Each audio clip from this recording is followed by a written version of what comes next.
Hello bachcho, let's read the following question. A ray of light is incident normally on the one refractive surface of an equilateral prism.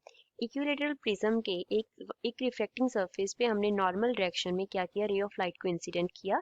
If the refractive index of the material of prism is 1.5, refractive index for material of prism कितना है, 1.5 है. Then the emergent ray is deviated by 30 degree.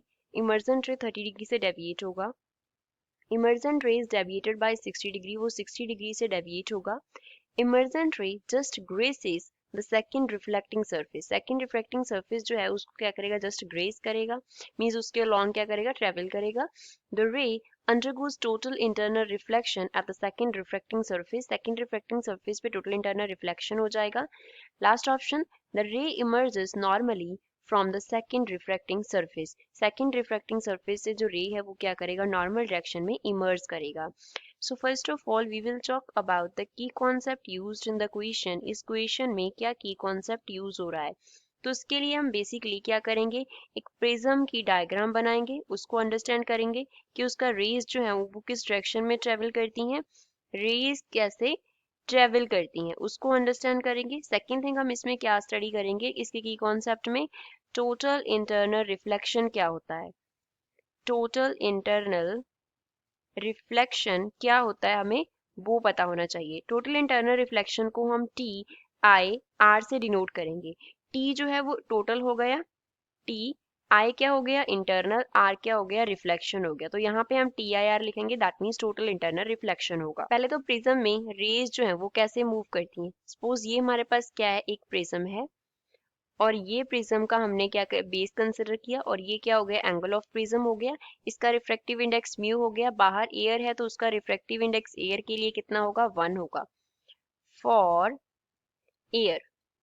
तो अब क्या करेंगे, first phase पे हम ऐसे एक नॉर्मल ड्रॉ कर लेंगे. इसी तरीके से हम सेकंड फेज पे नॉर्मल ड्रॉ कर लेंगे. इस डायरेक्शन में क्या आ रही है, इंसिडेंट लाइट आ रही है, तो उसका नॉर्मल के साथ जो एंगल होगा that will be angle of incidence. First phase पे क्या हो रहा है, रेयर से डेंसर मीडियम में जा रही है क्योंकि म्यू जो है वो क्या होगा, म्यू ए से ग्रेटर होगा. तो म्यू म्यू से ग्रेटर है तो रेयर से डेंसर मीडियम में जा रही है तो टूवर्ड्स नॉर्मल बेंड करेगी. तो टूवर्ड्स नॉर्मल जब रे बेंड करेगी तो प्रिज्म में एंटर कर गया. अब क्या करेगा, बेस के पैरेलल डायरेक्शन में ट्रेवल करेगा. ये क्या हो गया, फर्स्ट फेज पे एंगल ऑफ रिफ्रैक्शन हो गया. ये क्या हो गया, सेकंड फेज के लिए इंसिडेंट लाइट हो गई. तो नॉर्मल के साथ जो एंगल हो गया वो R2 हो गया. R2 क्या है, angle of incidence for the second phase है.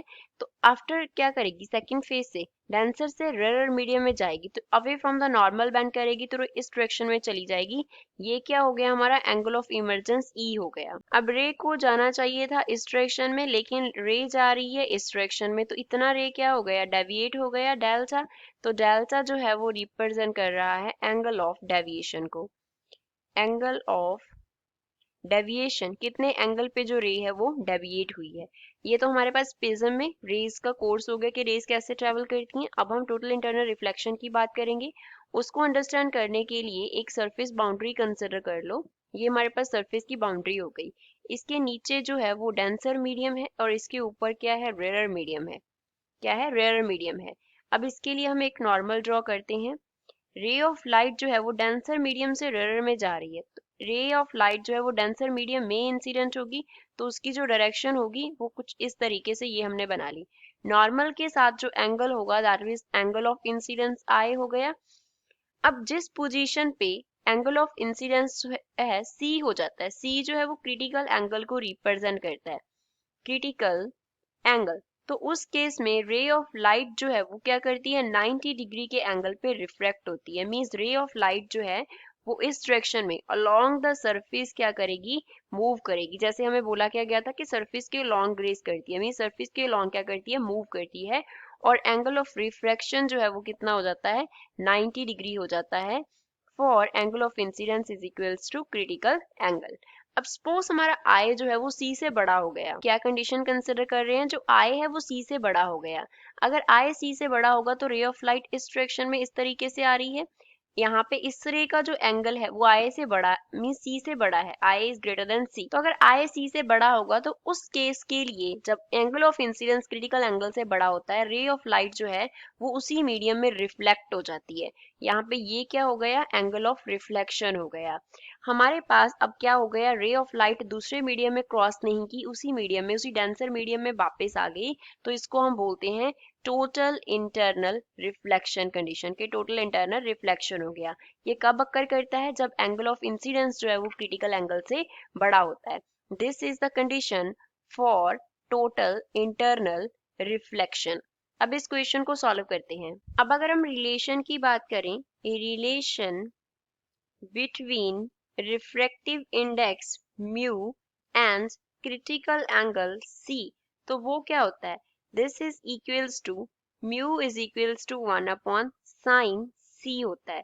तो अगर हमें क्रिटिकल एंगल निकालना है कि कितना है, then we can simply write sine C is equals to 1 upon mu, which means जो सी है क्रिटिकल एंगल वो क्या होगा, sine inverse of 1 by mu के इक्वल होगा। नाउ म्यू का जो वैल्यू है वो हमें कितना है, 1.5 गिवन है, 1.5 गिवन वैल्यू है, so we can write mu is equals to 3/2। 3/2 कितना होता है, 1.5। सो यहाँ से हमारे पास c का जो वैल्यू है वो कितना आ गया, sign inverse of 1 upon 3/2, which means the value of critical angle is sine inverse 2/3 हो गया। तो साइन इनवर्स 2/3 हमारे पास कितना होता है, 42 डिग्री होता है। तो क्रिटिकल एंगल आ गया 42 डिग्री। अब क्वेश्चन में बोला था कि जो रे ऑफ लाइट है वो फॉल कर रही है नॉर्मली, रे ऑफ लाइट जो है वो नॉर्मल डायरेक्शन में फॉल कर रहा है, नॉर्मल डायरेक्शन में फॉल कर रहा है। अगर नॉर्मल डायरेक्शन में फॉल कर रहा है तो एंगल ऑफ इंसिडेंस कितना हो गया, 90 डिग्री। नाउ क्रिटिकल एंगल का वैल्यू हमने निकाला 42 डिग्री, एंगल ऑफ इंसिडेंस है 90 degree, that means I is greater than C. और अगर आई सी से ग्रेटर होगा देन वी नो दैट कि टोटल इंटरनल रिफ्लेक्शन का जो कंडीशन है वो सेटिस्फाई हो जाएगा, विच मीन्स कौन सा ऑप्शन करेक्ट होगा, फोर्थ। जो रे है वो अंडरगो करेगी total internal reflection at the second refracting surface. I hope you understood well, thanks.